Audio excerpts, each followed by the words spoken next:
नमस्कार दोस्तों, रतन GS classes में एक बार फिर से आप सभी का तहे दिल से हार्दिक हार्दिक अभिनंदन और स्वागत है। दोस्तों, ईडूटेरिया का करंट अफेयर्स की पुस्तक जो कि अर्धवार्षिक है और ये वर्ष 2023 की पूर्ण रूप से अपडेटेड है, जो कि जनवरी 2023 से लेकर के जून 2023 तक दोस्तों ये पूर्ण रूप से अपडेटेड है। इस पुस्तक के बारे में बात करें तो आगामी एग्जाम के लिए बेहद ही महत्वपूर्ण है, जिसमें कि बीपीएससी, ऑल स्टेट पीसीएस, इसके साथ साथ ही दोस्तों बिहार शिक्षक, उसके बाद में दरोगा, बीएसएससी, एसएससी एवं अन्य सभी जितने भी प्रतियोगी परीक्षाएं हैं, विशेषकर वनडे परीक्षाएं, उन सभी परीक्षाओं के लिए यह पुस्तक जो है वो बेहद ही महत्वपूर्ण है। दोस्तों, इसके विषय सूची को देखें तो इसके विषय सूची को देखने से यह स्पष्ट होता है कि इसके पहले के सेक्शन में दोस्तों कुल मिलाकर बात करें तो हम लोग 11 अध्याय को पूर्ण रूप से कंप्लीट कर चुके हैं, जो कि वर्ष 2023 में विभिन्न उत्पादों को जो जीआई टैग प्राप्त हुआ था उससे संबंधित रहा था। आज के सेशन में दोस्तों हम लोग जानकारी प्राप्त करेंगे हाल के वर्षों में ही शुरू किए गए नए दिवस के बारे में, और वहां से अपने सेशन को आगे की ओर बढ़ाएंगे, अपनी पढ़ाई को आगे की ओर बढ़ाएंगे। फिलहाल बात करते हैं दोस्तों आज के सेशन में हम लोग हाल के वर्षों में शुरू किए गए नए उत्सव से। आइए दोस्तों, बिना समय गंवाए हुए चलते अपने सेशन की ओर। तो इस तरीके से दोस्तों हम लोग का ये 12वां अध्याय होने वाला है, जो कि हाल के वर्षों में शुरू किए गए नए उत्सव से संबंधित रहेगा। दोस्तों, सेशन शुरू करने से पहले एक बार फिर से मैं बोलूं कि इसके पहले अगर आप लोग वीडियो को नहीं देखे हों, इसके पहले की वीडियो को तो प्ले लिस्ट में जाकर के देख करके आप लोग लाभान्वित हो सकते हैं। फिलहाल बात करते हैं दोस्तों आज के सेशन के बारे में। तो हम लोग जानकारी प्राप्त करेंगे एक तरफ दिवस, उसके बाद में दूसरी तरफ तिथि, और फिर उसके बाद में देखेंगे तीसरी तरफ दोस्तों इससे संबंधित कुछ मुख्य बिंदु को। सबसे पहले हम लोग बात करने वाले हैं स्वतंत्र वीर गौरव दिवस के बारे में। तो स्वतंत्र वीर गौरव दिवस की शुरुआत की गई है, इसको मनाया गया है दोस्तों 28 मई को, और इसका मुख्य बिंदु रहा है कि यह महाराष्ट्र सरकार ने प्रत्येक साल वीर सावरकर की जयंती को अर्थात 28 मई को ही स्वतंत्र वीर गौरव दिवस के रूप में मनाने की घोषणा की है। इसके बाद में अगला जो दिवस है वो है विश्व सतत परिवहन दिवस। विश्व सतत परिवहन दिवस के बारे में बात करें तो इसको मनाया गया 26 नवंबर को, और इससे संबंधित जो मुख्य बिंदु है वो है कि सतत परिवहन को लेकर लोगों को जागरूक करने के उद्देश्य से ही संयुक्त राष्ट्र महासभा ने 26 नवंबर को विश्व सतत परिवहन दिवस के रूप में घोषित किया है। दोस्तों, यहाँ पे एक बिंदु ध्यान में जरूर रखना होगा कि विश्व सतत परिवहन दिवस को रूप में घोषित करने का श्रेय किसको दिया जाता है, वो दिया जाएगा दोस्तों संयुक्त राष्ट्र महासभा को। इसके बाद में हम लोग आगे बढ़ेंगे और देखेंगे अगला जो दिवस है वो है अंतर्राष्ट्रीय बायोस्फीयर रिजर्व दिवस। अंतर्राष्ट्रीय बायोस्फीयर रिजर्व दिवस के बारे में बात करें तो इसको मनाने का जो समय है वो है 3 नवंबर, और इसके मुख्य बिंदु है कि 3 नवंबर वर्ष 2022 को पहली बार बायोस्फीयर रिजर्व की अंतर्राष्ट्रीय दिवस मनाया गया। दोस्तों, अगर प्रश्न में पूछे कि अंतर्राष्ट्रीय बायोस्फीयर दिवस सबसे पहले कब मनाया गया, तो दोस्तों ये मनाया गया 2022 में ही 3 नवंबर को। अगला जो दिवस है वो है समानता दिवस। समानता दिवस के बारे में बात करें तो समानता दिवस मनाया गया 14 अप्रैल को, और ये तमिलनाडु सरकार ने भीमराव अंबेडकर की जयंती को ही समानता दिवस के रूप में मनाने की घोषणा की। कहने का मतलब है कि समानता दिवस मनाने की घोषणा किस राज्य के सरकार के द्वारा की गई, वो की गई दोस्तों तमिलनाडु राज्य सरकार के द्वारा। और ये किसके जन्म दिवस के रूप में मनाने की घोषणा की गई है, तो दोस्तों ये की गई है डॉक्टर भीमराव अंबेडकर की जयंती के दिवस के रूप में, और ये कब मनाई जाती है, तो 14 अप्रैल को। इसके बाद अगला प्रश्न है कि सामाजिक न्याय दिवस 17 सितंबर को मनाने का घोषणा किया गया, और ये किया गया तमिलनाडु सरकार ने ईवी रामास्वामी की जयंती को सामाजिक न्याय दिवस के रूप में मनाने की घोषणा की। जबकि समर्पण दिवस के बारे में बात करें तो समर्पण दिवस 11 फरवरी को मनाया गया, और ये पंडित दीनदयाल उपाध्याय की पुण्यतिथि के उपलक्ष्य में ही समर्पण दिवस मनाया गया 11 फरवरी को। उसके बाद में बात करते हैं राष्ट्रीय डॉल्फिन दिवस के बारे में। राष्ट्रीय डॉल्फिन दिवस 5 अक्टूबर को मनाया गया, और इसका जो मुख्य बिंदु रहा है दोस्तों वो रहा है कि राष्ट्रीय वन्यजीव बोर्ड की अस्थायी समिति ने प्रतिवर्ष 5 अक्टूबर को ही राष्ट्रीय डॉल्फिन दिवस मनाने की घोषणा की है, और इस दिवस के आयोजन का उद्देश्य रहा है दोस्तों डॉल्फिन की प्रजातियों के संरक्षण के लिए जागरूकता प्रदान करना या जागरूकता बढ़ाना। इसके बाद में मैत्री दिवस के बारे में बात करें तो मैत्री दिवस ये 6 दिसंबर को मनाया गया, और ये भारत और बांग्लादेश के बीच में ही, या भारत और बांग्लादेश ने ही 6 दिसंबर को फ्रेंडशिप डे अर्थात मैत्री दिवस के रूप में मनाने का फैसला लिया है। दोस्तों, इसी दिन वर्ष 1971 ईस्वी को भारत ने बांग्लादेश को मान्यता दी थी। इसके बाद जो अगला है दिवस वो है दोस्तों महामारी की तैयारी का अंतर्राष्ट्रीय दिवस। महामारी की तैयारी का अंतर्राष्ट्रीय दिवस मनाया गया 27 दिसंबर को और इसका जो मुख्य बिंदु है वो है कि संयुक्त राष्ट्र तथा विश्व स्वास्थ्य संगठन ने ये दोनों ने मिलकर के 27 दिसंबर को महामारी की तैयारी का अंतर्राष्ट्रीय दिवस घोषित किया है। दोस्तों, राष्ट्रीय स्टार्टअप दिवस के बारे में बात करें तो राष्ट्रीय स्टार्टअप दिवस मनाया गया 16 जनवरी को और इसका जो मुख्य बिंदु है वो है कि भारत में पिछले 2 वर्षों में स्टार्टअप की संख्या में लगातार बढ़ोतरी देखते हुए केंद्र सरकार ने 16 जनवरी को इसके लिए दिवस मनाने की घोषणा की है। इसके बाद में जो अगला दिवस है दोस्तों वो है पराक्रम दिवस। पराक्रम दिवस के बारे में बात करें तो पराक्रम दिवस मनाने का घोषणा किया गया है दोस्तों 23 जनवरी को और इसका जो मुख्य बिंदु है वो है कि सुभाष चंद्र बोस की 125वीं जन्म दिवस की या जन्म दिवस के केंद्र सरकार ने पराक्रम दिवस के रूप में बनाने का फैसला लिया। अब तक बात करें तो अब प्रत्येक साल 23 जनवरी को पराक्रम दिवस मनाने के रूप में मनाई जाएगी। इसके बाद में अगला जो दिवस हो जाएगा हम लोग का वो होगा दोस्तों वीर बाल दिवस। वीर बाल दिवस के बारे में बात करें तो इसको मनाने का जो घोषणा किया गया है वो किया गया है 26 दिसंबर को। इसका मतलब कि मुख्य बिंदु हो जाएगा कि प्रधानमंत्री नरेंद्र मोदी ने गुरु गोविंद सिंह के 4 पुत्रों को श्रद्धांजलि देने हेतु प्रत्येक साल 26 दिसंबर को वीर बाल दिवस के रूप में मनाने की घोषणा की है। जबकि विभाजन विभीषिका स्मृति दिवस के बारे में बात करें तो इसको मनाने का जो घोषणा किया गया है वो किया गया है दोस्तों 14 अगस्त को और इसका जो मुख्य बिंदु है वो है कि प्रधानमंत्री नरेंद्र मोदी ने 14 अगस्त को प्रतिवर्ष विभाजन विभीषिका स्मृति दिवस के रूप में मनाने का निर्णय लिया क्योंकि इसी दिन भारत तथा पाकिस्तान एक दूसरे से अलग हुए थे या भारत और पाकिस्तान का विभाजन हुआ था। अगला है दोस्तों जो दिवस है वो है जनजातीय गौरव दिवस। जनजातीय गौरव दिवस के बारे में बात करें तो इसको मनाने का जो घोषणा किया गया वो किया गया 15 नवंबर को। जबकि इसका मुख्य बिंदु है कि भगवान बिरसा मुंडा की जन्म दिवस को प्रत्येक वर्ष जनजातीय गौरव दिवस के रूप में मनाने का फैसला केंद्र सरकार ने किया है। इसके बाद हम लोग अगले पॉइंट को देखते हैं दोस्तों टॉपिक नंबर 13 में हम लोग देखेंगे दोस्तों वर्ष 2022-23 में जितने भी तूफान और चक्रवात आए हैं उनका नाम क्या है और उससे प्रभावित क्षेत्र कौन सा है और वो चक्रवात या तूफान किस महीना में आया हुआ है, इसके बारे में हम लोग जानकारी प्राप्त करेंगे। सबसे पहले हम लोग बात करते हैं दोस्तों बिपरजॉय तूफान के बारे में। बिपरजॉय जो है दोस्तों वो जून 2023 में आया हुआ था और इसे जो प्रभावित क्षेत्र रहा था वो था गुजरात, महाराष्ट्र और राजस्थान। जबकि इसका नामकरण है दोस्तों बांग्लादेश ने इसका नामकरण किया था बिपरजॉय। इसके बाद में अगला जो है वो है दोस्तों इल्सा के बारे में बात करें तो ये आया था अप्रैल 2023 में और ये ऑस्ट्रेलिया के पश्चिमी तट पर आया था और इसे किसी ने नाम नहीं दिया। इसके बाद में अगला है हम लोग का मोचा के बारे में बात करें तो मोचा आया था मई 2023 में और इससे प्रभावित क्षेत्र रहा था म्यांमार और बांग्लादेश, जबकि यानब के द्वारा इसका नामकरण किया गया। इसके बाद में अगला जो तूफान है वो है दोस्तों गैब्रियल आया था फरवरी 2023 में और इससे प्रभावित क्षेत्र रहा था ऑकलैंड और न्यूजीलैंड। उसके बाद में बम चक्रवात की बात करें तो बम चक्रवात दिसंबर 2022 में आया हुआ था और इससे प्रभावित क्षेत्र रहा था अमेरिका और कनाडा। जबकि मैडूस की बात करें तो मैडूस भी एक चक्रवात ही है जो कि दिसंबर 2022 में आया हुआ था और ये भारत में चेन्नई तट पर आया हुआ था और इसका नामकरण यूएई ने किया। दोस्तों उसके बाद में बात करें तो नलगे अर्थात पैंग ये आया था दोस्तों नवंबर 2022 में, जबकि इससे प्रभावित क्षेत्र रहा था फिलीपींस। और उसके बाद में जूलिया की बात करें तो जूलिया आया था अक्टूबर 2022 में जिससे प्रभावित क्षेत्र मध्य अमेरिका रहा था। इसके बाद में सितरंग की बात करें तो सितरंग आया हुआ था अक्टूबर 2022 में और इससे प्रभावित क्षेत्र रहा था पश्चिम बंगाल और बांग्लादेश, जबकि इसका नामकरण थाईलैंड ने किया। इसके बाद आगे बढ़ते हैं और फिर देखते हैं अगले टॉपिक को। 14 नंबर टॉपिक जो है दोस्तों वो है 2023 में राज्यों के विधानसभा चुनाव के नतीजे से संबंधित है। दोस्तों इसमें भी हम लोग फ्लो चार्ट के द्वारा देखेंगे। एक तरफ हम लोग पहले चार्ट में देखेंगे राज्य को, दूसरी तरफ देखेंगे विधानसभा की सीट कितनी है, फिर उसके बाद में विभिन्न चरणों में चुनाव अर्थात कितने चरण में चुनाव हुए हैं और फिर जीते गए सीट अर्थात सबसे बड़ी पार्टी कौन है जो सीट जीती है, इसके बारे में हम लोग बात करेंगे। सबसे पहले बात करते हैं कर्नाटक राज्य के बारे में। तो कर्नाटक राज्य में विधानसभा सीटों की संख्या 224 है जिसमें कि केवल एक ही चरण में चुनाव संपन्न हुआ और वहाँ पर कांग्रेस पार्टी को बढ़त जीत मिली जो कि 135 सीटें जीती थी।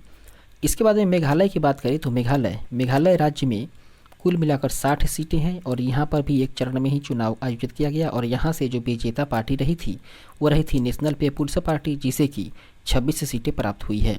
उसके बाद में नागालैंड के बारे में बात करें तो नागालैंड में कुल मिलाकर के 60 सीटें हैं और यहाँ पर भी एक ही चरण में चुनाव आयोजित किए गए, जिसमें कि नेशनल डेमोक्रेटिक प्रोग्रेसिव पार्टी को बढ़त मिली और वे 25 सीटों के साथ विजयी प्राप्त हुए।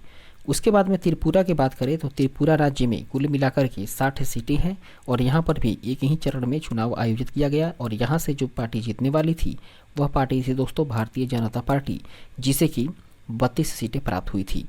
इसके बाद हम लोग आगे बढ़ेंगे और फिर देखेंगे अगले टॉपिक को।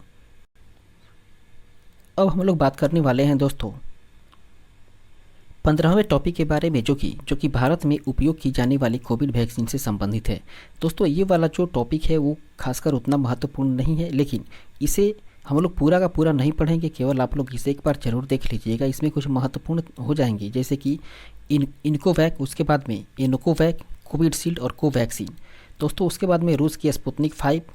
उसके बाद में बात करें दोस्तों तो और भी कुछ ज़्यादा इसमें महत्वपूर्ण नहीं है एग्जामिनेशन पॉइंट ऑफ व्यू से, लेकिन इसे आप लोग एक बार नज़र में देख लीजिएगा। फिलहाल आगे बढ़ते हैं और हम लोग अगले टॉपिक को अब देखेंगे। अगला टॉपिक जो कि हम लोग का है 16 नंबर, जो कि कह रहा है कि ये हाल के ही वर्षों में इसरो के द्वारा किए गए महत्वपूर्ण मिशन के बारे में है। इसमें हम लोग बात करते हैं दोस्तों, एक तरफ बात करेंगे उपग्रह के बारे में कि कौन सा उपग्रह कब लॉन्च किया गया और फिर ये किस प्रक्षेपण यान से लॉन्च किया गया और इसका जो मुख्य या प्रमुख तथ्य रहा था वो क्या था। तो सबसे पहले हम लोग बात करते हैं NVS-1 के बारे में। NVS एक उपग्रह है जिसको कि लॉन्च किया गया मई 2023 ईस्वी में और इसे लॉन्च किया गया था GSLV F-12 से। दोस्तों GSLV F-12 एक प्रक्षेपण यान है, उसी से ही NVS-1 को लॉन्च किया गया मई 2023 में। और इससे जो संबंधित कुछ तथ्य है वह है कि NVS-1 या पहली पीढ़ी के NAVCL श्रृंखला का यह पहला उपग्रह है जिसका उद्देश्य देश की नौवहन क्षमता को बढ़ाना है। इसके बाद में जो दूसरा उपग्रह है दोस्तों वो है हम लोगों का टेलियोस 2 मिशन। दोस्तों इसको लॉन्च किया गया था अप्रैल 2023 में और इसको जिस यान से प्रक्षेपित किया गया था या लॉन्च किया गया था वह उस यान का नाम था दोस्तों PSLV C-55। PSLV के पूरा नाम की बात करें तो पोलर सैटेलाइट लॉन्च व्हीकल होता है। और इसका जो अन्य तथ्य है वह है दोस्तों कि इस मिशन के तहत ही सिंगापुर के 2 उपग्रह जिसमें कि प्राथमिक उपग्रह के रूप में टेलियोस 2 और उसके बाद में सहयात्री उपग्रह के रूप में लेमिटायर या लेमिटाइल 4 शामिल हैं। इसके बाद में अगला जो हम लोगों का उपग्रह है वह है दोस्तों OneWeb India 2। इस उपग्रह को लॉन्च किया गया था मार्च 2023 में और इसको जिस प्रक्षेपण यान से लॉन्च किया गया था उसका नाम था LV-M3। दोस्तों इसके तथ्य की बात करें तो इस मिशन के तहत 36 उपग्रहों की उनकी कक्षाओं में स्थापित किया गया। अगला जो उपग्रह है वो है EOS 7। EOS 7 को लॉन्च किया गया फरवरी 2023 में SSLV से और इसका जो मुख्य तथ्य है वह है कि EOS 7 एवं 2 अन्य उपग्रह जो कि जानुस 1 जो कि अमेरिका एवं चेन्नई स्थित स्पेस किड्स इंडिया के आज़ादी सेट 2 को लॉन्च किया गया। इसके बाद में अगला उपग्रह है दोस्तों EOS 6। इसको लॉन्च किया गया नवंबर 2022 में और इसको लॉन्च किया गया था PSLV C-54 से। इसका जो मुख्य तथ्य होगा दोस्तों वो होगा कि ओशन सेट 3 और 8 अन्य नैनो उपग्रहों को लॉन्च किया गया इसके सहारे। इसके बाद में बात करें तो OneWeb India 1 ये एक उपग्रह है जिसको लॉन्च किया गया अक्टूबर 2022 में और इसको लॉन्च किया गया था LV-M3M2 से। दोस्तों यह LV-M3 का यह वाणिज्यिक मिशन है, यह पहला वाणिज्यिक मिशन है और इसरो ने इस मिशन के द्वारा 36 कमर्शियल सैटेलाइट लॉन्च किए हैं। इसके बाद में अगला उपग्रह है EOS 2 जो कि अगस्त 2022 में इसे लॉन्च किया गया और इसे लॉन्च किया गया था SSLV D1 से। इसका जो मुख्य तथ्य होगा वो होगा दोस्तों EOS 2 इसरो के द्वारा विकसित एक पृथ्वी अवलोकन उपग्रह है। इसके बाद में DSEO मिशन की बात करें तो इसको लॉन्च किया गया था जून 2022 में और लॉन्च किया गया था PSLV C-53 से, जबकि ये सिंगापुर के 3 उपग्रहों एवं उसको सफलतापूर्वक लॉन्च किया गया और इसके साथ 2 भारतीय 2 भारतीय स्टार्टअप कंपनियों के सैटेलाइट को भी लॉन्च किया गया। इसके बाद में GSAT-24 की बात करें तो इसको लॉन्च किया गया था जून 2022 में, और ये लॉन्च किया गया था दोस्तों अर्लेन 5 से। ये सैटेलाइट टाटा कंपनी के DTH सर्विस प्रोवाइडर का काम करेगा। जबकि EOS की बात करें तो EOS 4 इसको लॉन्च किया गया था फरवरी 2022 में, और किससे लॉन्च किया गया था तो PSLV C-52 से। दोस्तों EOS 4 जो है वो एक रडार इमेजिंग उपग्रह है, और EOS 4 के साथ 2 छोटे उपग्रह वे कौन कौन से हैं दोस्तों, एक है INS-2TD और उसके बाद में इंस्पायर सेट 1 को भी छोड़ा गया। इसके बाद हम लोग आगे बढ़ेंगे और देखेंगे अगले टॉपिक को। अब हम लोगों का 17वां टॉपिक होगा दोस्तों। 17वां टॉपिक जो है वो वर्ष 2023 के विभिन्न ऑपरेशन से संबंधित होगा। कहने का मतलब है कि वर्ष 2023 में जितने भी महत्वपूर्ण ऑपरेशन चलाए गए हैं उससे संबंधित ये होगा 17वां टॉपिक। उसके बारे में बात करें तो हम लोग एक तरफ ऑपरेशन को देखेंगे, दूसरी तरफ इसकी शुरुआत किसके द्वारा हुई है, इसका माध्यम क्या रहा था, और फिर तीसरे तरफ हम लोग देखेंगे कि इसको लॉन्च करने का, इसको शुरू करने का उद्देश्य क्या रहा था। सबसे पहले हम लोग बात करेंगे दोस्तों ऑपरेशन करुणा के बारे में। ऑपरेशन करुणा के बारे में बात करें तो ऑपरेशन करुणा की शुरुआत भारत सरकार के द्वारा की गई थी, जबकि इसका उद्देश्य रहा था कि म्यांमार में चक्रवात मोजा से प्रभावित लोगों की मदद के लिए ही भारत ने ऑपरेशन करुणा को शुरू किया था। इसके बाद में ऑपरेशन कावेरी की बात करें तो ऑपरेशन कावेरी ये भी भारत सरकार के द्वारा चलाया गया एक ऑपरेशन है, और इसका जो मुख्य उद्देश्य रहा था दोस्तों वो रहा था कि सूडान में चल रहे गृह युद्ध के कारण वहां फंसे भारतीय नागरिकों को निकालने के लिए भारत के द्वारा ऑपरेशन कावेरी की शुरुआत की गई। और INS की बात करें तो INS सुमेधा के द्वारा ही 3862 व्यक्ति को भारत लाया गया था। इसके बाद में ऑपरेशन नर्मदा की बात करें तो ऑपरेशन नर्मदा को उत्तराखंड पुलिस, कहने का मतलब है कि ऑपरेशन नर्मदा को उत्तराखंड पुलिस के द्वारा शुरू किया गया था, और इसके उद्देश्य की बात करें तो इसका उद्देश्य रहा था कि राज्य में तीर्थ स्थलों एवं पर्यटक स्थलों में स्वच्छता बनाए रखना। इसके बाद में ऑपरेशन सद्भावना की बात करें तो ऑपरेशन सद्भावना जो है दोस्तों वो भारतीय सेना के द्वारा शुरू किया गया था, और इसका उद्देश्य रहा था कि जम्मू कश्मीर में ग्रामीण क्षेत्रों और LOC के पास के क्षेत्रों में लोगों की मदद किया जाए। इसके बाद में ऑपरेशन ऑक्टोपस की बात करें तो ऑपरेशन ऑक्टोपस दोस्तों NIA एवं ED के द्वारा इसको शुरुआत किया गया, और इसका जो मुख्य उद्देश्य रहा था वो था कि कट्टर इस्लामिक संगठन पॉपुलर फ्रंट ऑफ इंडिया अर्थात PFI के विरुद्ध देश में हिंसा फैलाने एवं टेरर फील्डिंग को या टेरर फंडिंग को लेकर के छापेमारी करना था। इसके बाद में ऑपरेशन दोस्त की बात करें तो ऑपरेशन दोस्त चलाया गया दोस्तों भारत सरकार के द्वारा, जिसका उद्देश्य रहा था तुर्की एवं सीरिया में आए भूकंप से प्रभावित लोगों की मदद के लिए सरकार अर्थात भारत सरकार के द्वारा ऑपरेशन दोस्त को चलाया गया था। इसके बाद में ऑपरेशन गरुण की बात करें तो ऑपरेशन गरुण ये CBI और NCB के द्वारा इसकी शुरुआत की गई, और इसका मुख्य उद्देश्य रहा था कि अवैध मादक पदार्थों की तस्करी नेटवर्क के खिलाफ एक बहुचरणीय ऑपरेशन शुरू किया जाए। इसके बाद में ऑपरेशन मेघ चक्र की बात करें तो ऑपरेशन मेघ चक्र CBI के द्वारा शुरू किया गया था, जिसका उद्देश्य रहा था कि बाल यौन शोषण से जुड़ी सामग्री को ऑनलाइन प्रसारित करने के खिलाफ कार्रवाई किया जाए। इसके बाद में ऑपरेशन नारकोस की बात करें तो ऑपरेशन नारकोस ये रेलवे सुरक्षा बल के द्वारा शुरू किया गया था, जिसका उद्देश्य रहा था कि जून 2022 में रेलवे सुरक्षा बल के द्वारा रेल के माध्यम से नशीले पदार्थों की तस्करी रोकने के लिए ही यह ऑपरेशन चलाया गया था। जबकि ऑपरेशन मिशन अमानत की बात करें तो ऑपरेशन मिशन अमानत ये भारतीय रेलवे के द्वारा ही शुरुआत किया गया था, जिसका उद्देश्य रहा था कि रेल यात्रियों के खोए हुए सामान को ट्रैक किया जाए। इसके बाद में अगला जो ऑपरेशन है हम लोग का वो है दोस्तों ऑपरेशन उपलब्ध, और ऑपरेशन उपलब्ध ये भी रेलवे सुरक्षा बल के द्वारा इसकी शुरुआत की गई थी, जिसका उद्देश्य रहा था रेलवे टिकट कालाबाजारी करने वाले की या रेलवे के टिकट कालाबाजारी करने वालों की गतिविधियों पर अंकुश लगाया जाए तथा लोगों को रेलवे टिकट उपलब्ध कराया जाए। इसके बाद में हम लोग बात करेंगे दोस्तों ऑपरेशन गंगा के बारे में। ऑपरेशन गंगा जो कि केंद्र सरकार के द्वारा इसकी शुरुआत की गई या केंद्र सरकार के द्वारा चलाया गया एक ऑपरेशन है। इसके तहत रूस और यूक्रेन के युद्ध के कारण भारत सरकार ने यूक्रेन से भारतीय नागरिकों को निकालने के लिए ही ऑपरेशन गंगा की शुरुआत की थी। इसके बाद हम लोग आगे बढ़ेंगे और फिर देखेंगे अगले पॉइंट को। ऑपरेशन दोस्त परीक्षा उपयोगी पॉइंट्स से संबंधित है। दोस्तों ऑपरेशन दोस्त के बारे में हम लोग उन पॉइंट के बारे में बात करेंगे जिसको कि एग्जाम में पूछे जाने की संभावना बनी रहती है। सबसे पहला पॉइंट है कि तुर्की और सीरिया ने 6 फरवरी वर्ष 2023 ईस्वी को 7.8 रिएक्टर तीव्रता वाला विनाशकारी भूकंप आया। कहने का मतलब है कि ये जो भूकंप है दोस्तों वो तुर्की और सीरिया में ही आया था। कब आया था? 6 फरवरी 2023 को। और इसका तीव्रता कितना था? तो रिएक्टर पैमाने पर या रिएक्टर स्केल पर 7.8 इसकी तीव्रता नापी गई थी।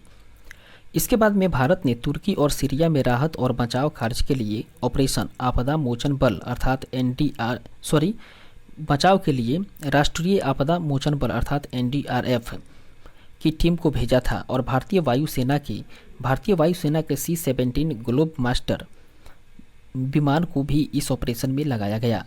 इसके बाद में भारत ने तुर्की एवं सीरिया के इस खोज और राहत अभियान का नाम ऑपरेशन दोस्त दिया है। इसके बाद में अगले पॉइंट को हम लोग देखेंगे ऑपरेशन गंगा के बारे में।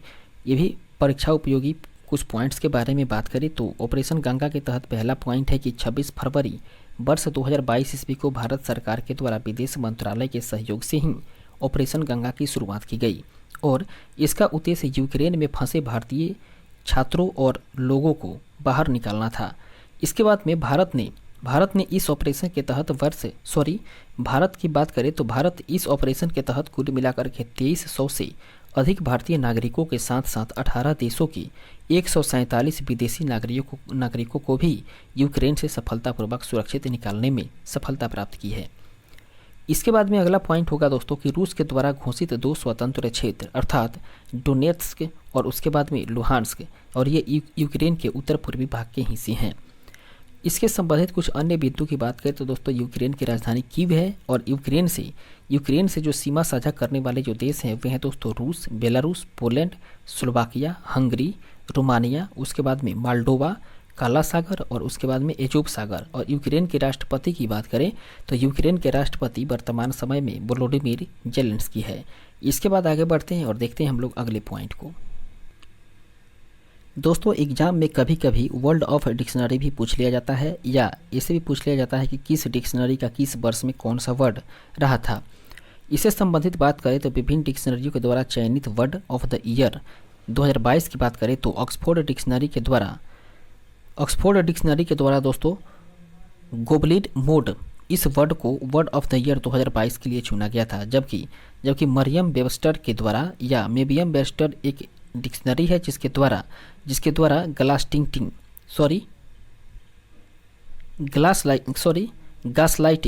गैसलाइटिंग वर्ड को चुना गया था वर्ष 2022 के लिए। उसके बाद में कैम्ब्रिज डिक्शनरी की बात करें तो कैम्ब्रिज डिक्शनरी के द्वारा होमर वर्ड को चुना गया था वर्ष 2022 के लिए।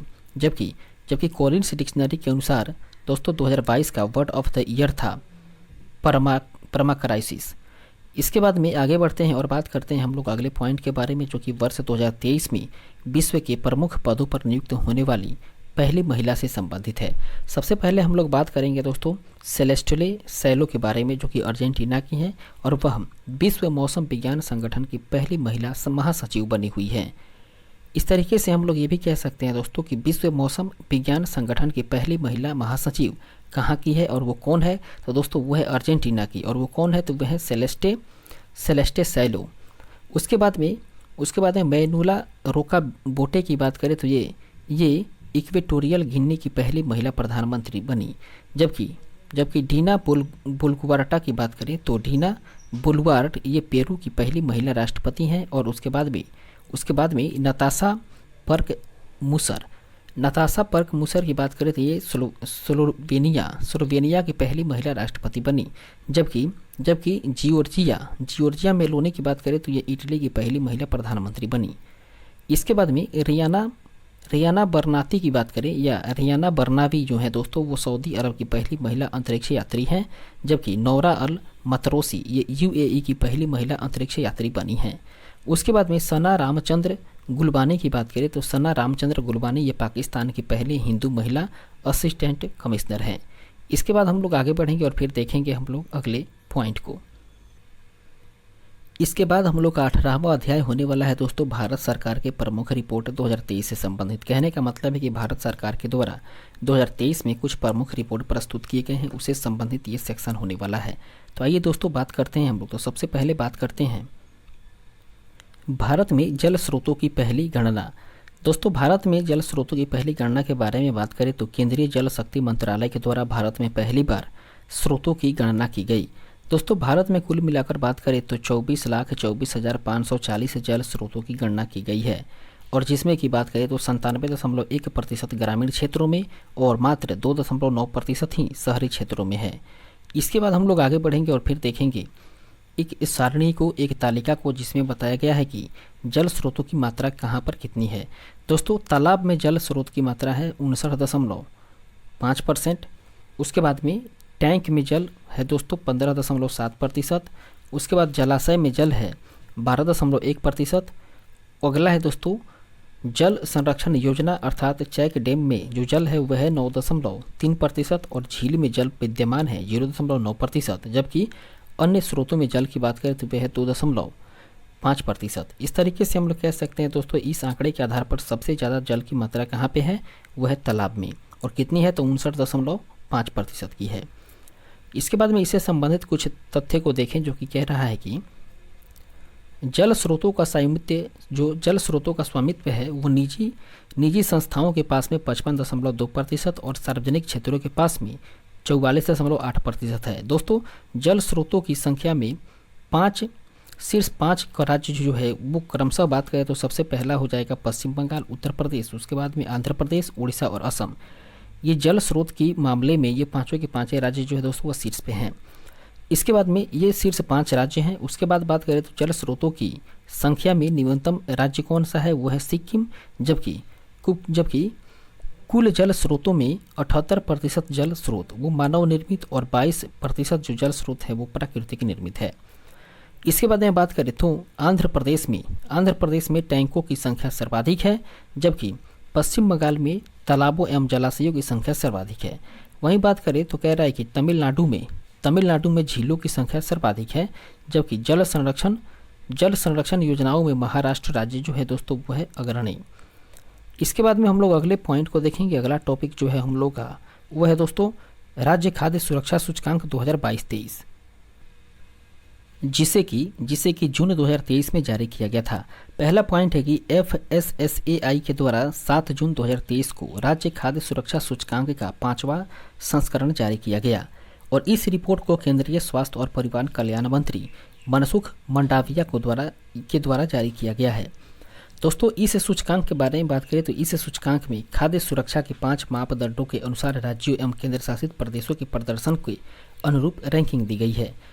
दोस्तों इसमें रैंकिंग के मामले में बात करें तो सबसे पहले हम लोग एक तरफ बात करेंगे रैंक के बारे में कि प्रथम, द्वितीय, तृतीय, चतुर्थ स्थान पे कौन आया है, और फिर उसके बाद में बड़े राज्यों में कौन है और छोटे राज्यों में कौन है, उसके बाद में केंद्र शासित प्रदेशों में कौन है।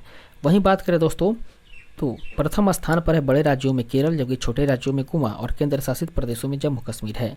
जबकि द्वितीय स्थान की बात करें तो ये बड़े राज्यों की तुलना में दोस्तों पंजाब को मिला है, और छोटे राज्यों में मणिपुर को मिला है, जबकि दिल्ली को दोस्तों मिला हुआ है ये केंद्र शासित प्रदेश के तौर पर। उसके बाद में तृतीय स्थान रहा है तमिलनाडु बड़े राज्य के में। उसके बाद में तृतीय स्थान ही पाया है सिक्किम, ये छोटे राज्यों में, जबकि प्रथम स्थान ही प्राप्त किया है चंडीगढ़, और ये किस चीज़ में दोस्तों तो ये केंद्र शासित प्रदेशों में। इसके बाद हम लोग आगे बढ़ेंगे और फिर देखेंगे अगले पॉइंट को। अगला टॉपिक है दोस्तों नीति आयोग का स्वास्थ्य सूचकांक रिपोर्ट, जो कि मई 2023 में जारी किया गया है। पहला पॉइंट है कि विश्व बैंक और स्वास्थ्य एवं परिवार कल्याण मंत्रालय के सहयोग से नीति आयोग ने स्वास्थ्य सूचकांक रिपोर्ट 2020-21 को जारी किया। दोस्तों 19 बड़े राज्यों में शीर्ष 3 राज्यों की बात करें तो वह केरल, तमिलनाडु और तेलंगाना, जबकि 19 बड़े राज्यों में अंतिम 2 स्थान है दोस्तों बिहार का, ये 19वां स्थान है, और उसके बाद में उत्तर प्रदेश का 18वां स्थान है। इसके बाद में छोटे राज्यों में प्रथम स्थान त्रिपुरा को प्राप्त है, जबकि छोटे राज्यों में अंतिम स्थान मणिपुर को प्राप्त है। किस मामले में दोस्तों तो ये है दोस्तों नीति आयोग के स्वास्थ्य सूचकांक के मामले में। इसके बाद में आगे बढ़ते हैं और बात करते हैं अगले पॉइंट के बारे में। तो कह रहा है कि छोटे केंद्र शासित प्रदेशों में प्रथम स्थान लक्षद्वीप का रहा है, जबकि केंद्र शासित क्षेत्रों में अंतिम स्थान रहा है दोस्तों दिल्ली का। इसके बाद में बात करें तो अगला जो टॉपिक है वो है उच्च शिक्षण संस्थानों की इंडिया रैंकिंग 2023 से संबंधित। सबसे पहले हम लोग बात करेंगे दोस्तों NIRF इंडिया रैंकिंग 2023 के बारे में, जो कि जून 2023 में जारी किया गया था। पहला पॉइंट है कि केंद्रीय शिक्षा और विदेश मंत्री डॉक्टर राजकुमार रंजन सिंह ने नेशनल इंस्टीट्यूशनल रैंकिंग फ्रेमवर्क अर्थात NIRF के अंतर्गत भारत के उच्च शिक्षण संस्थानों की ऑल इंडिया रैंकिंग 2023 जारी किया है, और यह दोस्तों है 8वां संस्करण। इसके बाद आगे बढ़ते हैं दोस्तों, इस सारणी में हम लोग जानकारी प्राप्त करेंगे उच्च शिक्षा संस्थानों की रैंकिंग, और फिर उसके बाद में पहला स्थान पर कौन है इसके बारे में बात करेंगे। सबसे पहला है कि समग्र अर्थात ओवरऑल श्रेणी में IIT मद्रास का स्थान आता है, जो कि ये लगातार 5वीं बार है। वहीं विश्वविद्यालय श्रेणी की बात करें तो विश्वविद्यालय श्रेणी में भारतीय विज्ञान संस्थान अर्थात IISc बेंगलुरु का स्थान आता है, जबकि इंजीनियरिंग श्रेणी में IIT मद्रास का स्थान है।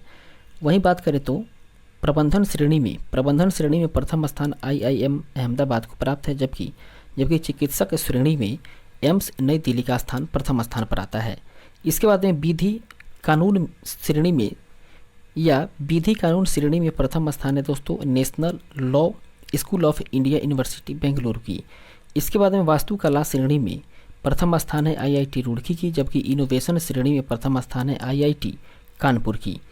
इसके बाद में बात करें फार्मेसी के बारे में, तो फार्मेसी श्रेणी में प्रथम स्थान प्राप्त किया है दोस्तों national institutes of pharmaceuticals education and research Hyderabad, जबकि कॉलेज श्रेणी में प्रथम स्थान है दोस्तों मिरांडा हाउस नई दिल्ली का। उसके बाद में कृषि और संबद्ध क्षेत्रों में प्रथम स्थान प्राप्त है भारतीय कृषि अनुसंधान संस्थान नई दिल्ली को। इसके बाद में हम लोग बात करते हैं इंटरनेट इन इंडिया रिपोर्ट 2022 के बारे में। इंटरनेट इन इंडिया रिपोर्ट 2022 के बारे में बात करें तो यह report the internet and mobile association के द्वारा जारी किया गया, और हाल ही में इसके रिपोर्ट के अनुसार भारत की लगभग 52% आबादी, कहने का मतलब है कि 75.9 करोड़ जो लोग हैं वो सक्रिय रूप से इंटरनेट यूजर हैं। इसके बाद में बात करें तो गोवा में सर्वाधिक 70% इंटरनेट यूजर हैं, जबकि बिहार में सबसे कम 32% इंटरनेट यूजर हैं। इसके बाद आगे बढ़ते हैं और फिर देखते हैं अगले टॉपिक को। इसके बाद हम लोग जानकारी प्राप्त करने वाले हैं दोस्तों राज्य ऊर्जा दक्षता सूचकांक 2021-22 के बारे में, जो कि अप्रैल 2023 में जारी किया गया था। इससे संबंधित पहला पॉइंट है कि केंद्रीय विद्युत और नवीकरणीय ऊर्जा मंत्री श्री RK सिंह ने राज्य ऊर्जा दक्षता सूचकांक अर्थात SEEI 2021-22 रिपोर्ट जारी की। इसके बाद में राज्यों को 2 समूहों में, एक फ्रंट रनर और उसके बाद में अचीवर में वर्गीकृत किया गया। कहने का मतलब है कि इसमें राज्यों को 2 समूहों में रखा गया, एक को कहा गया फ्रंट रनर और दूसरे को कहा गया अचीवर। इसके बाद में फ्रंट रनर की बात करें तो इस श्रेणी में 60 अंक से अधिक स्कोर वाले राज्य शामिल हैं, जबकि अचीवर श्रेणी में 50 से 60 अंक के बीच वाले स्कोर के राज्य शामिल हैं। इसके बाद में 5 राज्यों के बारे में बात करें तो 5 राज्य, और वे राज्य हैं आंध्र प्रदेश, कर्नाटक, केरल, राजस्थान और तेलंगाना। ये सभी के सभी दोस्तों फ्रंट रनर श्रेणी में है, जबकि 4 राज्य की बात करें तो वे हैं असम, हरियाणा, उसके बाद में महाराष्ट्र और पंजाब। ये जो 4 राज्य हैं वे हैं अचीवर श्रेणी में। इसके बाद में हम लोग बात करने वाले हैं दोस्तों स्वच्छ सर्वेक्षण रिपोर्ट 2022 के बारे में, जो कि 7वां संस्करण था। इसको जारी करने वाला है दोस्तों केंद्रीय आवास और शहरी मंत्रालय। कहने का मतलब है कि स्वच्छ सर्वेक्षण रिपोर्ट जो है वो केंद्रीय आवास और शहरी मंत्रालय के द्वारा जारी किया गया 2022 का, जो कि 7वां संस्करण था। इसके बाद में बात करें तो जनसंख्या के आधार पर शहरों का वर्गीकरण करके रैंकिंग जारी की गई, और इस रिपोर्ट में इंदौर को लगातार 6ठे वर्ष भारत का सबसे स्वच्छ शहर घोषित किया गया, जबकि सूरत गुजरात की बात करें और उसके बाद में नई मुंबई की बात करें तो इसको इस रैंकिंग में क्रमशः दूसरा और तीसरा स्थान प्राप्त हुआ। इस तरीके से हम लोग कह सकते हैं कि इंदौर को पहला स्थान, उसके बाद में मुंबई को सूरत को बात करें तो सूरत को दूसरा स्थान और नवी मुंबई को तीसरा रैंक प्राप्त हुआ है। इसके बाद में बात करें कि किस श्रेणी और उसके स्वच्छ शहर की बात करें तो 1 लाख से अधिक जनसंख्या की श्रेणी में इंदौर मध्य प्रदेश ये सबसे स्वच्छ शहर रहा है, जबकि 1 लाख से कम जनसंख्या की श्रेणी में पंचगनी महाराष्ट्र सबसे स्वच्छ शहर रहा है। दोस्तों 100 से अधिक शहरी स्थानीय निकाय वाले राज्यों में सबसे स्वच्छ राज्य का अवार्ड मध्य प्रदेश को मिला है, जबकि 100 से कम शहरी स्थानीय निकाय वाले राज्यों में सबसे स्वच्छ राज्य का अवार्ड त्रिपुरा को मिला है। इसके बाद में बात करें तो फास्टेस्ट मूवर सिटी का अवार्ड शिवमोगा कर्नाटक को दिया गया, जबकि हरिद्वार को 1 लाख से अधिक आबादी वाले शहरों में श्रेष्ठ गंगा शहर घोषित किया गया। इसके बाद से दोस्तों बिजनौर के बारे में बात करें तो बिजनौर को 1 लाख से कम आबादी वाले शहरों में सर्वश्रेष्ठ गंगा शहर घोषित किया गया, जबकि जबकि महाराष्ट्र के देवराली छावनी बोर्ड सबसे स्वच्छ छावनी बोर्ड घोषित किया गया। इसके बाद में दोस्तों वर्ष 2022 के बारे में बात करें तो वर्ष 2022 में सर्वेक्षण में कुल मिलाकर के 4355 शहरों ने भाग लिया था। और बात करें दोस्तों तो स्वच्छ भारत शहरी मिशन 2.0 के तहत कचरा मुक्त शहरों के स्टार रेटिंग में 7 स्टार, 5 स्टार, कहने का मतलब है कि 7 स्टार, 5 स्टार और 3 स्टार रेटेड शहरों की घोषणा की गई।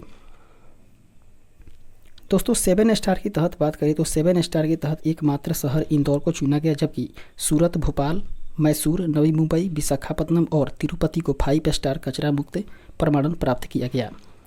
इसके बाद में दोस्तों स्वच्छ सर्वेक्षण ग्रामीण 2022 की बात करें तो इसके तहत बड़े राज्यों में प्रथम पुरस्कार तेलंगाना को प्राप्त हुआ और द्वितीय स्थान पर हरियाणा और तृतीय स्थान पर तमिलनाडु रहा था। जबकि सफाई मित्र सुरक्षा चैलेंज में भाग लेने वाले शहरों में तिरुपति को सर्वश्रेष्ठ शहर का पुरस्कार मिला है। इसके बाद में दोस्तों हम लोग अगले पॉइंट को देखेंगे जो कि राष्ट्रीय विनिर्माण नवाचार सर्वेक्षण अर्थात NMIS 2021-22 से संबंधित होगा। इसमें बात करें तो पहला पॉइंट है कि 27 अप्रैल वर्ष 2023 ईस्वी को विज्ञान और प्रौद्योगिकी विभाग के सचिव डॉक्टर S चंद्रशेखर ने राष्ट्रीय निर्माण या राष्ट्रीय विनिर्माण नवाचार सर्वेक्षण NMIS 2021-22 के तहत नीति निर्माताओं के लिए सारांश जारी किया। इसके बाद में बात करें तो इस सर्वेक्षण के अनुसार कर्नाटक जो है सबसे अभिनव राज्य है और इसके बाद में दादरा और नगर हवेली, दमन और दीव, तेलंगाना और तमिलनाडु शामिल है। इसके बाद हम लोग आगे बढ़ेंगे और देखेंगे अगले टॉपिक को। अब हम लोग जानकारी प्राप्त करेंगे दोस्तों वर्ल्ड एयर क्वालिटी रिपोर्ट 2022 के बारे में, जो कि मार्च 2023 में प्रकाशित हुआ है। और इसमें IQ ईयर स्विस संगठन के द्वारा वर्ल्ड एयर क्वालिटी रिपोर्ट 2022 को जारी किया गया और ये दुनिया की 20 सबसे ज़्यादा प्रदूषित शहरों में चौथा शहर भारत का स्थान आता है। इसके बाद में अगला जो टॉपिक हम लोग का हुआ है कि सबसे प्रदूषित देशों की सूची किस प्रकार से है उसके बारे में बात करें तो सबसे प्रदूषित देशों की सूची में प्रथम स्थान पर है दोस्तों चाड, जो कि सबसे प्रदूषित देश है। और इसमें PM 2.5 लेवल की बात करें तो इसमें है दोस्तों 89.7, जबकि द्वितीय स्थान पर काबिज है दोस्तों इराक और यहाँ पर 80.1 PM लेवल है। जबकि तृतीय स्थान पर पाकिस्तान है 70.9 लेवल के साथ में। और भारत के स्थान के बारे में बात करें तो भारत का स्थान 8वां है और इसका PM 2.5 लेवल की बात करें तो वह है 53.5। इसके बाद में अगला हम लोगों का जो टॉपिक है, अगला जो पॉइंट है वह है दोस्तों विश्व के सबसे प्रदूषित शहर के बारे में बात करें तो उसमें प्रथम स्थान पर लाहौर पाकिस्तान आता है, दूसरे स्थान पर होटान चीन आता है और तृतीय स्थान पर दोस्तों भिवाड़ी राजस्थान आता है। कुछ नोट कह रहा है कि भारत का सबसे प्रदूषित महानगरीय शहर कौन सा है, वह है दोस्तों कोलकाता। और भारत के सबसे प्रदूषित शहरों में दरभंगा तीसरे और पटना की बात करें तो ये 6ठे स्थान पर काबिज है। जबकि अगला टॉपिक है हम लोगों का public affairs index 2022। Public affairs index 2022 के बारे में बात करें तो बेंगलुरु में स्थित पब्लिक अफेयर्स सेंटर अर्थात PAC के द्वारा पब्लिक अफेयर इंडेक्स PAI 2022 को जारी किया गया। इसमें बात करें तो ओवरऑल परफॉर्मेंस में राज्यों की स्थिति की बात करें तो सबसे बड़े राज्यों में है दोस्तों हरियाणा, जिसका स्कोर है 0.6948 और सबसे छोटे राज्यों में है सिक्किम। दोस्तों इस सूची में बिहार के स्थान के बारे में बात करें तो बिहार का स्थान 15वां है, जिसका स्कोर 0.461 है। इसके बाद में अगला पॉइंट है हम लोगों का इंडिया इनोवेशन इंडेक्स 2021। दोस्तों इंडिया इनोवेशन इंडेक्स जो है वो नीति आयोग के द्वारा जारी किया गया। कब किया गया तो जुलाई 2022 में जारी किया गया, जिसमें प्रथम स्थान कर्नाटक को मिला है और पूर्वोत्तर राज्यों में प्रथम स्थान मणिपुर को मिला है। इसके बाद में केंद्र शासित प्रदेशों की बात करें तो केंद्र शासित प्रदेशों में प्रथम स्थान पर रहा है दोस्तों चंडीगढ़। उसके बाद में इस टॉपिक को देखें जो कि है इस पुस्तक में प्रकाशित किसी प्रश्न की शंका हेतु यहाँ पे कुछ प्रावधान दिया गया है दोस्तों पुस्तक वाले को तरफ से, इसे अपने पुस्तक में करेक्शन के लिए दिया गया है। फिलहाल हम लोग आगे बढ़ेंगे और फिर देखेंगे अगले प्रश्न को। हम लोग का 19वां टॉपिक है दोस्तों विभिन्न पत्रिकाओं के द्वारा जारी सूची। इसके बारे में हम लोग जानकारी प्राप्त करते हैं। सबसे पहले लिस्ट या सूची को देखें तो है कि हुस्न इंडिया रिच लिस्ट 2022 के बारे में बात करें तो इसमें प्रथम स्थान गौतम अडानी को दिया गया है, जबकि द्वितीय स्थान मुकेश अंबानी को मिला है। और तृतीय स्थान की बात करें तो तृतीय स्थान पर है दोस्तों साइरस एस पूनावाला। दोस्तों रिपोर्ट के अनुसार वर्ष 2022 में गौतम अडानी प्रतिदिन 1612 करोड़ रुपये कमाते हैं। इसके बाद में अगला जो है दोस्तों वो पॉइंट कह रहा है कि हुस्न ग्लोबल रिच लिस्ट 2023 की बात करें तो इसमें प्रथम स्थान मिला है दोस्तों बर्नार्ड अर्नाल्ड को, जो कि लुई बुटन मूल की एक कंपनी है। और दूसरे स्थान पर बात करें तो दूसरा स्थान है दोस्तों एलन मस्क का, जो कि एपेक्स एक्स और टेस्ला के संस्थापक हैं। उसके बाद में 9वें स्थान की बात करें तो मुकेश अंबानी को 9वां स्थान प्राप्त है और ये भारतीय रिलायंस के पूर्व अध्यक्ष हैं। इसके बाद में नोट कह रहा है कि वर्ष 2023 में अरबपतियों के लिस्ट में भारत तीसरे स्थान पर है और उसके बाद में भारत के कुल 187 अरबपति इस लिस्ट में शामिल हैं। इसके बाद में अगले टॉपिक को देखिए, अगले पॉइंट को, जो कि वर्ष 2022 की फॉर्च्यून ग्लोबल सूची से संबंधित है। तो इसमें टॉप 3 वैश्विक कंपनी की बात करें तो प्रथम स्थान पर है वॉलमार्ट, जो कि अमेरिका का है। द्वितीय स्थान पर दोस्तों Amazon.com, जो कि वो भी अमेरिका का ही है। और तीसरा स्थान प्राप्त है दोस्तों स्टेट ग्रीन का, जो कि चीन की कंपनी है। इसके बाद में टॉप 3 भारतीय कंपनी की बात करें तो टॉप 3 में टॉप 3 में भारतीय कंपनी है दोस्तों LIC, जिसको कि 98वां स्थान प्राप्त है। उसके बाद में रिलायंस इंडस्ट्रीज को 104 और इंडियन ऑयल की बात करें तो इसे 142वां स्थान मिला हुआ है। इसके बाद में अगला जो टॉपिक है वो है दोस्तों टाइम पत्रिका में शामिल सबसे प्रभावशाली भारतीय व्यक्ति के बारे में है। इसमें भारत के कुल मिलाकर बात करें तो 2 व्यक्तियों को इस पत्रिका में टॉप 100 में जगह दी गई है। और वर्ष 2023 की सूची की बात करें तो इसमें 2 व्यक्ति रहे हैं, एक फिल्म अभिनेता शाहरुख खान और फिल्म निर्देशक SS राजमौली। नोट कह रहा है कि इसके अतिरिक्त भारतीय मूल के लेखक सलमान रुश्दी और टीवी एंकर पद्मा लक्ष्मी भी शामिल हैं। जबकि वर्ष 2022 के बारे में बात करें तो वर्ष 2022 की सूची में 3 व्यक्ति शामिल थे और वे थे दोस्तों करुणानंदी, उसके बाद में गौतम अडानी और फिर तीसरे व्यक्ति थे दोस्तों खुर्रम परवेज। इसके बाद हम लोग आगे बढ़ते हैं और देखते हैं अगले टॉपिक को। वो टॉपिक है दोस्तों टॉप 500 सुपर कंप्यूटर में शीर्ष 3 कंप्यूटर के बारे में। इसमें विश्व स्तर पर शीर्ष 3 कंप्यूटर की बात करें तो पहला है दोस्तों फ्रंटियर, जो कि अमेरिका का है, और दूसरा है फुगाकू, जो कि जापान की है। उसके बाद में तीसरा स्थान पर आता है दोस्तों लूमी, जो कि फिनलैंड की कंप्यूटर है। वहीं भारत के संदर्भ में बात करें तो भारत के शीर्ष 3 सुपर कंप्यूटरों के बारे में बात करें तो 75वां स्थान प्राप्त है दोस्तों एरावत का, जो कि CDAC पुणे के द्वारा विकसित किया गया है। उसके बाद में 131वां स्थान प्राप्त है परम सिद्धि का, जो कि CDAC पुणे के द्वारा ही विकसित है। उसके बाद में 169वां स्थान प्राप्त है प्रत्यूष को, जो कि IITM पुणे के द्वारा विकसित है। इसके बाद हम लोग आगे बढ़ेंगे और देखेंगे अगले टॉपिक को। दोस्तों ये टॉपिक फोर्ब्स अरबपति सूची से संबंधित है, जो कि वर्ष 2023 का सूची है। इसमें 20वें में रैंक की बात करें तो प्रथम स्थान पर है बर्नार्ड आर्नो एंड फैमिली, जो कि फ्रांस की लग्जरी गुड्स टाइकून कंपनी है। उसके बाद में सेकंड स्थान प्राप्त है दोस्तों एलन मस्क को, जो कि टेस्ला कंपनी से है। उसके बाद में 9वां स्थान प्राप्त है मुकेश अंबानी को, जो कि रिलायंस इंडस्ट्रीज से हैं।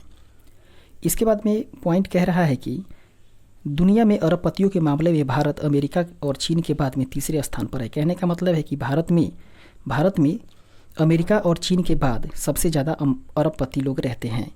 इसके बाद में अगला जो टॉपिक है हम लोगों का वो है फोर्ब्स शक्तिशाली महिला सूची 2022। फोर्ब्स शक्तिशाली महिला सूची 2022 के बारे में बात करें तो ये फोर्ब्स के द्वारा दुनिया की 100 सबसे शक्तिशाली महिलाओं की सूची को जारी की गई, जिसमें से 6 भारतीय महिलाओं को भी शामिल किया गया।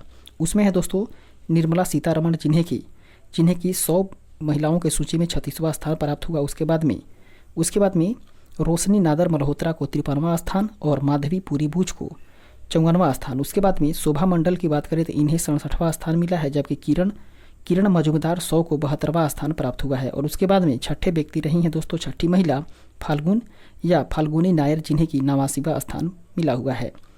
दोस्तों इस सूची में पहले स्थान पर उर्सुला वान डेर लियन, जो कि यूरोपीय यूनियन के अध्यक्ष रही हैं, उनको स्थान मिला हुआ है। इसके बाद में अगला जो पॉइंट हम लोग का वो है दोस्तों QS based student cities ranking से। इसमें हम लोग देखेंगे वर्ष 2023 के बारे में और 2022 के बारे में। 2023 में प्रथम स्थान मिला है दोस्तों लंदन को, UK को, जबकि द्वितीय स्थान मिला हुआ है म्यूनिख और सियोल को, और 103वां स्थान मिला है मुंबई, जो कि भारत में प्रथम है। और उसके बाद में 114वां स्थान मिला हुआ है बेंगलुरु को। वहीं 2022 के बारे में बात करें तो 2022 में प्रथम स्थान पर रहा था लंदन, द्वितीय स्थान पर म्यूनिख, और भारत के बारे में बात करें तो भारत का मुंबई शहर 6वां स्थान पर था और भारत का ही बेंगलुरु शहर 110वां स्थान पर था। इस तरीके से हम कह सकते हैं दोस्तों कि QS based student cities ranking में भारत का जो प्रथम स्थान प्राप्त करने वाला राज्य है वह है दोस्तों मुंबई, और उसके बाद में द्वितीय स्थान प्राप्त करने वाला है बेंगलुरु, जो कि विश्व स्तर पर बात करें तो 106वां स्थान प्राप्त हुआ था मुंबई को और 110 बेंगलुरु को। इसके बाद में हम लोग का अगला टॉपिक हो जाएगा जो कि है वर्ष 2023 में विश्व के शीर्ष 50 महात्मन स्थान से या महानतम स्थान से। इसमें बात करें दोस्तों तो टाइम पत्रिका के द्वारा इस सूची को जारी किया जाता है, जिसमें प्रथम स्थान टाम्पा फ्लोरिडा जो कि अमेरिका का है उसको मिला हुआ है, और भारत के 2 स्थान इस सूची में शामिल है दोस्तों, वो है लद्दाख और उसके बाद में मयूरभंज, जो कि लद्दाख की बात करें तो ये 31वां स्थान रखता है और मयूरभंज की बात करें तो ये 32वां स्थान रखता है। इसके बाद में हम लोग आगे बढ़ते हैं दोस्तों और फिर देखते हैं अगले टॉपिक को। अब 20वां टॉपिक हम लोग का रहने वाला है दोस्तों भारत का नया संसद भवन से संबंधित। इसके बारे में बात करें तो पहला पॉइंट कह रहा है कि प्रधानमंत्री श्री नरेंद्र मोदी ने 28 मई वर्ष 2023 ईस्वी को नवनिर्मित संसद भवन का उद्घाटन किया और 10 दिसंबर 2020 ईस्वी को इस नए संसद भवन की आधारशिला प्रधानमंत्री नरेंद्र मोदी के द्वारा रखी गई। दोस्तों नए संसद भवन के उद्घाटन के अवसर पर 75 रुपये का सिक्का भी लॉन्च किया गया। इसके बाद में भारत के सेंट्रल विस्टा पुनर्विकास परियोजना के तहत या इसके हिस्से के रूप में नई दिल्ली में नए संसद भवन का निर्माण किया गया है। अगला पॉइंट है कि आर्किटेक्ट बिमल पटेल के द्वारा डिजाइन किए गए नए संसद भवन का निर्माण टाटा प्रोजेक्ट लिमिटेड के द्वारा पूरा किया गया। जबकि नए संसद भवन की कुछ विशेषताओं के बारे में बात करें तो इसकी विशेषता है दोस्तों कि यह आकार में त्रिकोणीय है और नई संसद भवन के तीनों द्वार जो है वो जल, थल और नभ को समर्पित है। दोस्तों नए संसद भवन के तीनों मुख्य द्वार जो कि नभ, जल और थल के द्वारा इसको क्रमशः ज्ञान के द्वारा, शक्ति के द्वारा और कर्म के द्वारा नाम दिया गया है। कहने का मतलब है कि दोस्तों जो 3 द्वार हैं, एक है जल, नभ और थल द्वार, इसको नाम दिया गया है ज्ञान द्वार, शक्ति द्वार और उसके बाद में कर्म द्वार। इसके बाद बात करें तो संसद भवन में राजस्थान से लाए गए ग्रेनाइट और बलुआ पत्थर का भी प्रयोग किया गया है। जबकि संसद भवन की छत का जो राष्ट्रीय प्रतीक है उसका निर्माण किया गया है। कहने का मतलब है कि संसद भवन की छत पर राष्ट्रीय प्रतीक का निर्माण किया गया है और राष्ट्रीय प्रतीक जो है दोस्तों वो क्या चीज़ का बना है तो वो कांसे का बना हुआ है। इसके वजन की बात करें तो इसका वजन है दोस्तों 9500 किलोग्राम तथा इसकी ऊंचाई की बात करें तो इसकी ऊंचाई है 6.5 मीटर की। इसके बाद में बात करें तो नए संसद भवन में लोकसभा कक्ष में 888 और राज्यसभा कक्ष में 384 प्रतिनिधियों के बैठने की व्यवस्था की गई है। जबकि प्रधानमंत्री नरेंद्र मोदी ने संसद में नंदी के साथ पवित्र सेंगोल की स्थापना भी की। दोस्तों सेंगोल को हिंदी में राजदंड कहा जाता है और इसके इस्तेमाल चोल साम्राज्य से होता आ रहा है। दोस्तों सेंगोल की बात करें तो सेंगोल सत्ता हस्तांतरण की पहचान रहा है और तमिल संस्कृति की ये शान रहा है। इसके बाद में बात करें तो यह राजदंड अर्थात ये सेंगोल जो है वो 5 फीट लंबा है और इसके शीर्ष पर नंदी बैल है जो कि न्याय का प्रतीक माने जाते हैं। अगला पॉइंट है कि लोकसभा का जो आंतरिक हिस्सा है वो राष्ट्रीय पक्षी मोर पर आधारित है और वहीं राज्यसभा की बात की जाए तो राज्यसभा का जो आंतरिक हिस्सा है वो राष्ट्रीय फूल कमल पर आधारित है। संसद परिसर में दोस्तों राष्ट्रीय वृक्ष बरगद है। इसके बाद में हम लोग आगे बढ़ते हैं और देखते हैं अगले टॉपिक को। जो अगला टॉपिक हम लोग का टॉपिक नंबर 21 और ये 21 जो है दोस्तों वो संबंधित है वर्ष 2022-23 में हुए प्रमुख समझौते और ज्ञापन से संबंधित है। इसमें हम लोग बात करेंगे एक तरफ माह के बारे में और दूसरी तरफ कि कौन सा क्षेत्र से संबंधित है और उसके बाद में इसके सहयोगी देश कौन है।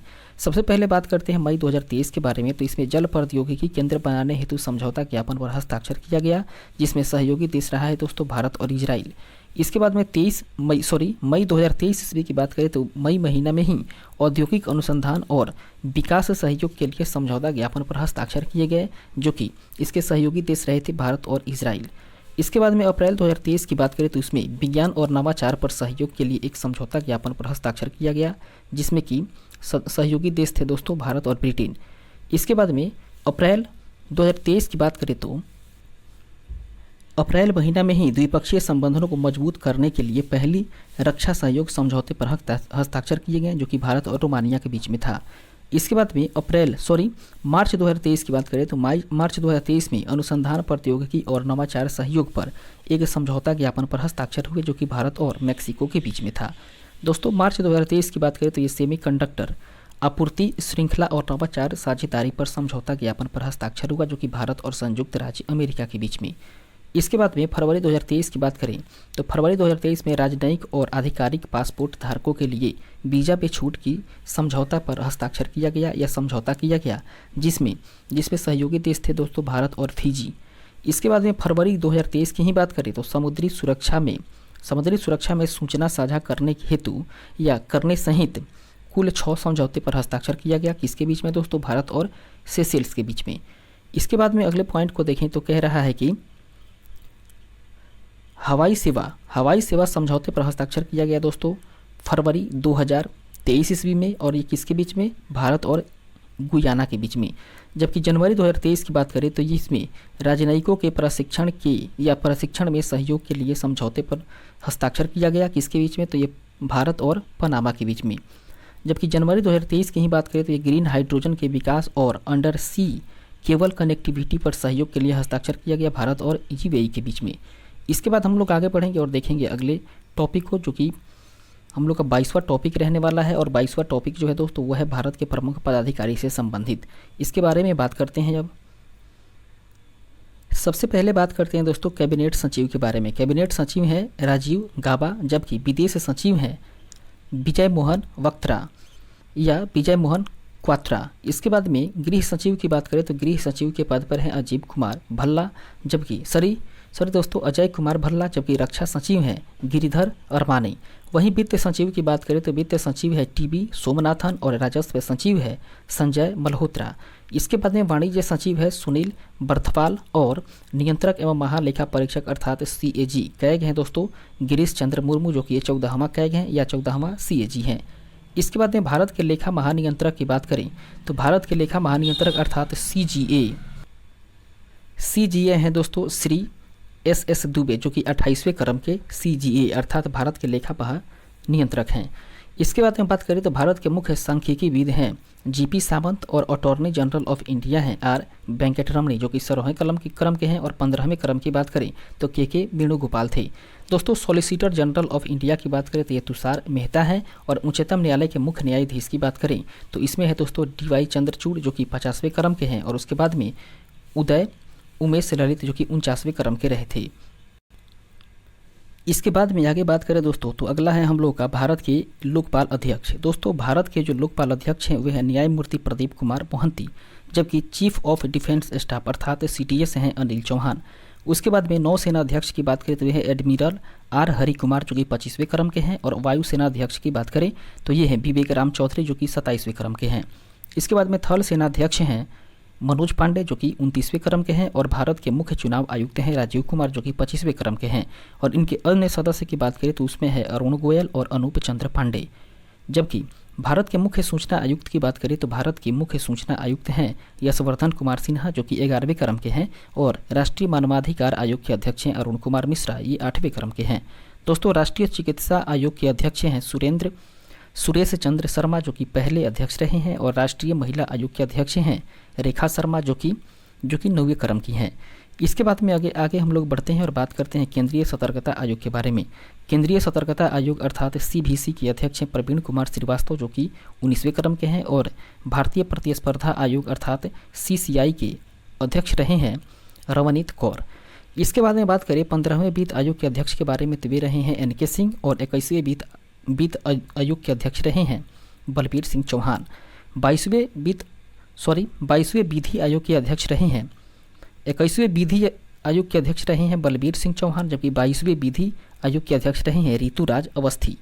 इसके बाद में विक्रम साराभाई अंतरिक्ष केंद्र के निदेशक की बात करें तो वे हैं दोस्तों डॉक्टर S उन्नीकृष्ण नायर। और इसरो के अध्यक्ष के पद पे हैं इस समय S सोमनाथ, जो कि 10वें क्रम के हैं। इसके बाद में देखते हैं दोस्तों अगले पॉइंट को। अब हम लोग बात करते हैं DRDO के अध्यक्ष के बारे में। तो दोस्तों DRDO के अध्यक्ष हैं समीर B कामत, जबकि ICMR के महानिदेशक हैं राजीव बहल। दोस्तों मुख्य वैज्ञानिक सलाहकार हैं अजय कुमार सूद, जबकि मुख्य आर्थिक सलाहकार हैं अनंत नागेश्वरन। इसके बाद में राष्ट्रीय सुरक्षा सलाहकार हैं दोस्तों अजीत डोभाल और NIA के प्रमुख हैं दिनकर गुप्ता। इसके बाद में CBI प्रमुख की बात करें तो CBI प्रमुख हैं प्रवीण सूद और IB के प्रमुख हैं तपन कुमार डेका, जबकि रॉ के प्रमुख हैं रवि सिन्हा और भारतीय रिजर्व बैंक के गवर्नर रहे हैं शशिकांत दास जो कि 25वें क्रम के हैं। इसके बाद में उप गवर्नर की बात करें तो उप गवर्नर है स्वामीनाथन जानकी रमन, TR शंकर, उसके बाद में M राजेश्वर राव और उसके बाद में दोस्तों माइकल देवदत्त पात्रा। इसके बाद में RBI के मुख्य वित्तीय अधिकारी की बात करें तो RBI के मुख्य वित्तीय अधिकारी के पद पे हैं सुधा बालकृष्णन, जबकि भारतीय स्टेट बैंक के अध्यक्ष हैं दिनेश कुमार खरा। उसके बाद में रेलवे बोर्ड के CEO के अध्यक्ष हैं, कहने का मतलब है कि रेलवे बोर्ड के CEO एवं अध्यक्ष के पद पे हैं अनिल कुमार लोहाठी, जबकि भारतीय विशिष्ट पहचान प्राधिकरण अर्थात UIDAI के CEO हैं अमित अग्रवाल। इसके बाद में संसद टीवी के CEO के पद पे हैं दोस्तों उत्पल कुमार सिंह, जबकि नीति आयोग के CEO हैं VVR सुब्रमण्यम। इसके बाद में नीति आयोग के यदि उपाध्यक्ष की बात करें तो उपाध्यक्ष हैं इस समय डॉक्टर सुमन के बेरी और लोकसभा के विपक्ष के नेता हैं अधीर रंजन चौधरी। इसके बाद में राज्यसभा में सदन के नेता हैं पीयूष गोयल, जबकि लोक लेखा समिति के अध्यक्ष हैं अधीर रंजन चौधरी। इसके बाद में प्रकलन समिति के अध्यक्ष हैं गिरीश बापट पुनः दोबारा है। उसके बाद में बात करें तो लोक उपक्रमों से संबंधित समिति के अध्यक्ष हैं दोस्तों संतोष कुमार गंगवार। इसके बाद में भारत के राष्ट्रपति जो कि 15वें क्रम के रही हैं वे हैं द्रौपदी मुर्मू जो कि उड़ीसा की हैं और दूसरी महिला तथा पहली आदिवासी राष्ट्रपति रही हैं। इसके बाद में बात करें तो इनके विपक्षी उम्मीदवार जो रहे थे वे थे दोस्तों यशवंत सिन्हा जो कि UPA से थे। इसके बाद में भारत के उपराष्ट्रपति जो कि 14वें क्रम के हैं वे हैं जगदीप धनखड़ जो कि राजस्थान के हैं। और उसके बाद में विपक्षी उम्मीदवार की बात करें तो वे रहे थे मार्गरेट अल्वा जो कि UPA से हैं। इसके बाद में लोकसभा अध्यक्ष हैं दोस्तों ओम बिड़ला 17वें क्रम के, जबकि राज्यसभा का अध्यक्ष या सभापति की बात करें तो जगदीप धनखड़ है जो कि भारत के उपराष्ट्रपति हुआ करते हैं। कहने का मतलब है कि राज्यसभा का उपाध्यक्ष होता है या सभापति होता है, राज्यसभा का अध्यक्ष या सभापति जो है वो भारत के उपराष्ट्रपति ही होते हैं। इसके बाद में राज्यसभा के उपसभापति की बात करें तो राज्यसभा का उपसभापति हैं हरिवंश नारायण सिंह, जबकि राज्यसभा के महासचिव हैं प्रमोद चंद्र मोदी, ये 13वें क्रम की हैं। और लोकसभा के महासचिव हैं दोस्तों उत्पल कुमार सिंह। इसके बाद में हम लोग आगे बढ़ेंगे और देखेंगे अगले पॉइंट को। इसके बाद हम लोग बात करने वाले हैं दोस्तों 23वें चैप्टर के बारे में या 23वें अध्याय के बारे में जो कि वर्ष 2023 की प्रमुख नियुक्तियां से संबंधित है। इसमें हम लोग देखेंगे दोस्तों राष्ट्रीय नियुक्ति और फिर उसके बाद में अंतर्राष्ट्रीय नियुक्ति को भी देखेंगे। सबसे पहले हम लोग देखते हैं दोस्तों राष्ट्रीय नियुक्ति के बारे में। राष्ट्रीय नियुक्ति से संबंधित बात करें तो अमरेंदु प्रकाश जो हैं वो सेल के अध्यक्ष और प्रबंध निदेशक हैं, जबकि निर्मला लक्ष्मण जो हैं वो द हिंदू ग्रुप की अध्यक्ष हैं। इसके बाद में जनार्दन प्रसाद की बात करें तो ये भारतीय भूवैज्ञानिक सर्वेक्षण के महानिदेशक हैं, जबकि अजीत कुमार मोहंती ये परमाणु ऊर्जा आयोग के अध्यक्ष हैं। इसके बाद में एयर मार्शल आशुतोष दीक्षित ये हैं दोस्तों वायुसेना के उप प्रमुख, जबकि वाइस एडमिरल संजय जसजीत सिंह की बात करें तो ये नौसेना के उप प्रमुख रहे हैं। इसके बाद ये मनोज सोनी जो हैं वे UPSC के अध्यक्ष हैं। और R दिनेश की बात करें तो ये भारतीय उद्योग परिसंघ अर्थात CII के अध्यक्ष हैं। इसके बाद में सुधा शिव कुमार की बात करें तो सुधा शिव कुमार की नियुक्ति हुई है फिक्की महिला संगठन की 40वें अध्यक्ष के रूप में, जबकि शुभ्रकांत पांडा है दोस्तों फिक्की के अध्यक्ष। इसके बाद में अनंत माहेश्वरी की बात करें तो ये नेस्कॉम के अध्यक्ष हैं। और उसके बाद में सिद्धार्थ मोहंती हैं दोस्तों LIC के चेयरमैन, जबकि नीरज निगम की बात करें तो RBI के कार्यकारी निदेशक हैं। और उसके बाद में साजी केवी की बात करें तो ये नाबार्ड के अध्यक्ष हैं। इसके बाद में अरुण कुमार सिंह की बात करें तो वे ONGC के अध्यक्ष हैं। और उसके बाद में डॉक्टर अरविंद बिरमानी की बात करें तो ये नीति आयोग के पूर्वकालिक सदस्य हैं। दोस्तों पंकज कुमार सिंह की बात करें तो ये नए उपराष्ट्रीय सुरक्षा सलाहकार हैं, जबकि IOA की एथलीट कमेटी के अध्यक्ष हैं दोस्तों मैरी कॉम। इसके बाद में आयुष्मान खुराना की बात करें तो आयुष्मान खुराना जो कि यूनिसेफ इंडिया के राष्ट्रीय राजदूत हैं और ये बर्लिन स्पेशल ओलंपिक में भी भारतीय टीम के राजदूत हैं। इसके बाद में अगला है दोस्तों राजीव लक्ष्मण करंदीकर की बात करें तो राष्ट्रीय सांख्यिकी आयोग के अध्यक्ष हैं, जबकि हंसराज गंगाराम अहिर जो हैं वे राष्ट्रीय पिछड़ा वर्ग आयोग के अध्यक्ष हैं। इसके बाद में मल्लिकार्जुन खड़गे हैं दोस्तों कांग्रेस के अध्यक्ष और रोजर बिन्नी हैं BCCI के अध्यक्ष। इसके बाद में कल्याण चौबे हैं दोस्तों अखिल भारतीय फुटबॉल महासंघ के अध्यक्ष, और दिलीप तिर्की की बात करें तो ये हॉकी इंडिया के अध्यक्ष रहे हैं। इसके बाद में दोस्तों मेघना अहलावत की बात करें तो मेघना अहलावत टेबल टेनिस इंडिया के अध्यक्ष हैं, जबकि विश्वनाथन आनंद फाइड के उपाध्यक्ष हैं, अर्थात FIDA के उपाध्यक्ष हैं। हर्षवर्धन श्रृंखला की बात करें दोस्तों तो हर्षवर्धन श्रृंखला ये भारत की ओर से G20 के मुख्य समन्वयक हैं, जबकि अमिताभ कांत भारत की ओर से G20 के शेरपा हैं। इसके बाद में एन चंद्रशेखरन को एयर इंडिया के अध्यक्ष के रूप में और टाटा सन्स के अध्यक्ष के रूप में इन्हें नियुक्त किया गया है। उसके बाद में सुरेंद्र चावला की बात करें तो Surendra Chawla Paytm payment bank के MD और CEO हैं, जबकि रश्मि शुक्ला SSB के महानिदेशक, और नितिन अग्रवाल की बात करें तो ये BSF के महानिदेशक के पद पर नियुक्त हुई हैं। दोस्तों संतोष कुमार यादव की बात करें तो ये NHAI के अध्यक्ष हैं, और उसके बाद में अश्वनी वैष्णव जो हैं वो गतिशील या गतिशक्ति विश्वविद्यालय कुलाधिपति हैं। इसके बाद में मैथिली ठाकुर की बात करें तो मैथिली ठाकुर को बिहार के स्टेट आइकॉन के रूप में चुना गया है, जबकि PT उषा हैं दोस्तों ये भारतीय ओलंपिक संघ की पहली महिला अध्यक्ष बनी हैं। इसके बाद आगे बढ़ते हैं और अब उन नियुक्तियों के बारे में बात करें जो कि अंतर्राष्ट्रीय नियुक्तियां हैं। दोस्तों अंतर्राष्ट्रीय नियुक्तियों से संबंधित बात करें तो सबसे पहले बात करते हैं डेनिस फ्रांसिस के बारे में। डेनिस फ्रांसिस जो कि त्रिनिदाद एवं टोबैगो की संयुक्त राष्ट्र महासभा के 78वें सत्र के अध्यक्ष हैं, जबकि 77वें सत्र के अध्यक्ष रहे थे साबा कोरोसी जो कि हंगरी के राजनयिक थे। इसके बाद में डॉक्टर अब्दुल्ला लय मंडोस की बात करें तो ये विश्व मौसम विज्ञान संगठन के अध्यक्ष के पद पर नियुक्त हुए हैं, जबकि डिल्मा रूसेफ की बात करें तो ये ब्रिक्स बैंक के अध्यक्ष हैं। उसके बाद में लिंडा याकारिनो की बात करें तो ये ट्विटर की नई CEO बनी हैं, जबकि रॉबिन विल्सन ये न्यूयॉर्क के पहले श्वेत मुख्य न्यायाधीश हैं। दोस्तों सुल्तान अहमद अल जाबेर की बात करें तो ये COP 28 के अध्यक्ष के पद पर नियुक्त हुए हैं, जबकि तैयब इकाराम है दोस्तों अंतर्राष्ट्रीय हॉकी महासंघ के अध्यक्ष। उसके बाद में असीम मुनीरी की बात करें तो असीम मुनीर जो हैं वो पाकिस्तान के नया सेना प्रमुख हैं, और नीरज चोपड़ा की बात करें तो नीरज चोपड़ा स्विट्जरलैंड के फ्रेंडशिप एम्बेसडर बने हैं। दोस्तों ग्रेग बारकेले जो कि न्यूजीलैंड के हैं वे ICC के अध्यक्ष दोबारा चुने गए हैं। इसके बाद में बोल्कर टर्क की बात करें तो ये संयुक्त राष्ट्र मानवाधिकार आयोग के प्रमुख के रूप में चुने गए हैं।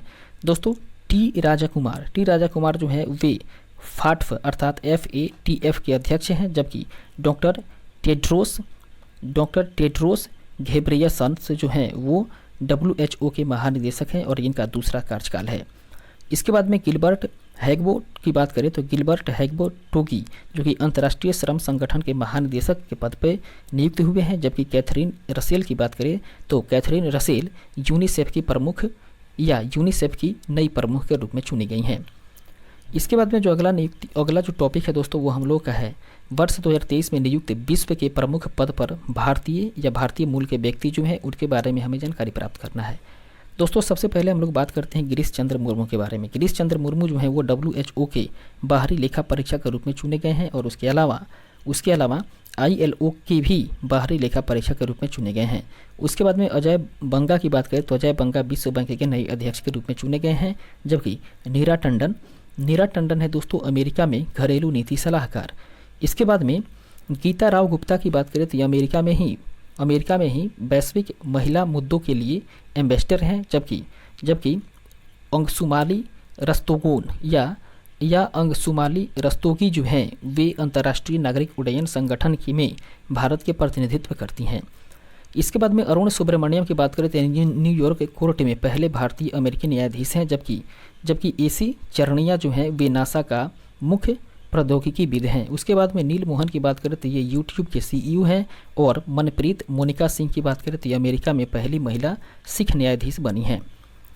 इसके बाद में अश्वनी केपी की बात करें तो अश्वनी केपी ये UNHRC के विशेष दूत के रूप में नियुक्त होने वाली पहली भारतीय और एशियाई महिला हैं, जबकि अनिल कुमार जो हैं दोस्तों वे अंतर्राष्ट्रीय अंतरिक्ष संघ के उपाध्यक्ष हैं, और KB सुब्रमण्यम ये IMF के भारत के कार्यकारी निदेशक हैं। इसके बाद में इंदरमीत गिल हैं दोस्तों विश्व बैंक के मुख्य अर्थशास्त्री, और उसके बाद में रुचिरा कंबोज की बात करें तो संयुक्त राष्ट्र में भारत की नई राजदूत हैं। अब हम लोग जानकारी प्राप्त करेंगे दोस्तों 24वां अध्याय या 24वां टॉपिक। और 24वां टॉपिक जो है दोस्तों वो वर्ष 2023 में नियुक्त विभिन्न देशों के राष्ट्रपति और प्रधानमंत्री से संबंधित है। सबसे पहले हम लोग बात करते हैं दोस्तों एशिया के बारे में। एशिया के जितने भी देश हैं, कुछ प्रमुख देश, उसके वहाँ की राजधानी को देखेंगे, फिर उसके बाद में वहाँ के मुद्रा को देखेंगे और फिर उसके बाद में राष्ट्रपति और प्रधानमंत्री को भी देखेंगे। सबसे पहले हम लोग बात करते हैं तुर्की के बारे में।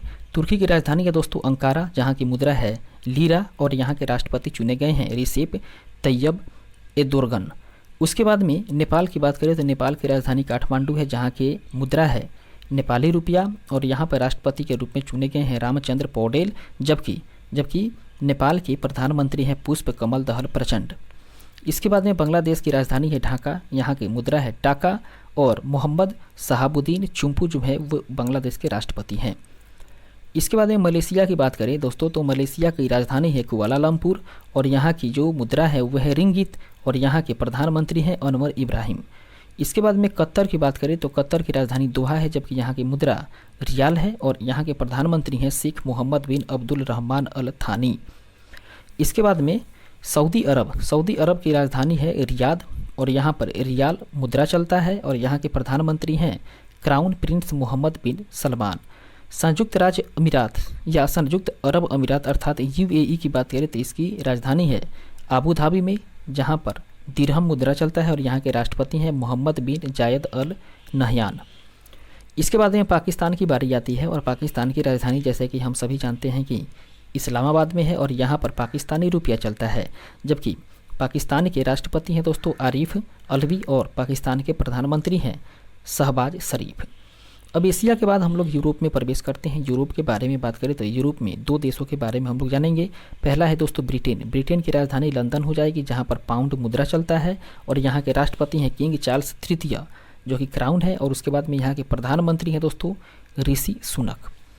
इसके बाद में स्वीडन की बात करें तो स्वीडन की राजधानी है स्टॉकहोम और यहाँ पर क्रोना मुद्रा चलता है, जबकि यहाँ के प्रधानमंत्री है उल्फ क्रिस्टनर्स। इसके बाद हम लोग आगे बढ़ते हैं और बात करते हैं दक्षिणी एवं उत्तरी अमेरिका के बारे में। दोस्तों दक्षिणी और उत्तरी अमेरिका की देश क्यूबा की बात करें तो क्यूबा की राजधानी हवाना है, जहाँ पर पेसो नाम की मुद्रा चलती है और यहाँ के राष्ट्रपति हैं दोस्तों मिगुएल डियाज कैनेल। जबकि यहाँ के अगले देश हैं दोस्तों पराग्वे की राजधानी है असानसियान, जहाँ की मुद्रा है गुआरानी और यहाँ पर जो राष्ट्रपति हैं उनका नाम है सेंटियागो पेना। इसके बाद में ब्राज़ील की राजधानी ब्राज़ीलिया है, जबकि यहाँ की मुद्रा रियल है और यहाँ के राष्ट्रपति हैं लूला डा सिल्वा। अगला जो देश है दोस्तों वो है ऑस्ट्रेलिया के बारे में बात करें तो ऑस्ट्रेलिया का एक देश है पपुआ न्यू गिनी, जिसकी राजधानी है पोर्ट मोरेस्बी और यहाँ पर किन नामक एक मुद्रा चलती है किन नाम की, जहाँ पर प्रधानमंत्री हैं दोस्तों जेम्स मारेप। इसके बाद में फिजी की राजधानी हो जाएगी सूबा और यहाँ पर डॉलर चलता है, जबकि यहाँ के प्रधानमंत्री हैं सितविनी राबुका। इसके बाद में ऑस्ट्रेलिया की राजधानी कैनबरा है, जहाँ पर डॉलर चलता है और यहाँ के प्रधानमंत्री हैं एथनी अल्बनीज। इसके बाद में न्यूजीलैंड की राजधानी वेलिंगटन, यहाँ पर डॉलर चलता है और यहाँ के अर्थात न्यूजीलैंड के जो प्रधानमंत्री हैं वे हैं क्रिस हैपकिंस। इसके बाद में अफ्रीका की बारी आती है। अफ्रीका के बारे में बात करें तो अफ्रीका का एक देश है गेबोन और गेबोन की राजधानी है लिब्रविले, जबकि यहाँ की मुद्रा फ्रैंक है और यहाँ के प्रधानमंत्री हैं एलन क्लाउड विली वाइनेज। इसके बाद में केन्या की बात करें तो केन्या की राजधानी नैरोबी है, जहाँ पर सीलिंग मुद्रा चलती है और यहाँ के राष्ट्रपति हैं विलियम रूटो। इसके बाद आगे बढ़ते हैं और फिर देखते हैं हम लोग दोस्तों अगले टॉपिक को। अब हम लोग बात करेंगे दोस्तों 25वें टॉपिक के बारे में और 25वां टॉपिक जो है वो है वर्ष 2023 में हुए प्रमुख निधन के बारे में। सबसे पहले बात करते हैं प्रकाश सिंह बादल के बारे में। दोस्तों प्रकाश सिंह बादल जो है वे पंजाब के पूर्व मुख्यमंत्री रहे हैं, जिन्हें कि शिरोमणि अकाली दल पार्टी से थे। दोस्तों ये 5 बार पंजाब के मुख्यमंत्री बने हुए हैं और इन्हें 2015 ईस्वी में पद्म विभूषण से सम्मानित किया गया है। इसके बाद में शरद पवार की बात करें तो शरद पवार जो हैं वो 7 बार लोकसभा के सदस्य रहे हैं और बिहार के मधेपुरा सीट से वे 4 बार जीते हैं और मध्य प्रदेश के जबलपुर से 2 बार, जबकि उत्तर प्रदेश के बदायूं से 1 बार वे लोकसभा के सदस्य रहे हैं।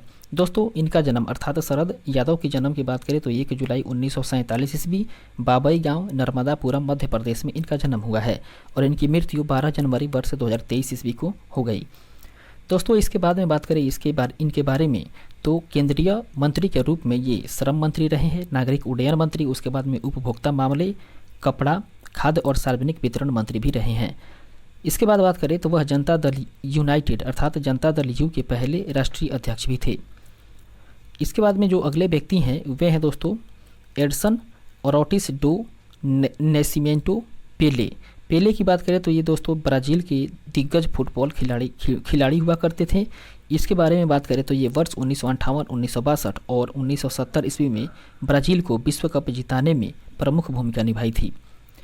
दोस्तों डॉक्टर एन गोपालकृष्णन जो कि BARC के पूर्व निदेशक रहे हैं। उसके बाद में तारिक फतह इनका भी निधन हुआ है और ये पाकिस्तानी मूल के जाने माने कनाडाई लेखक हैं।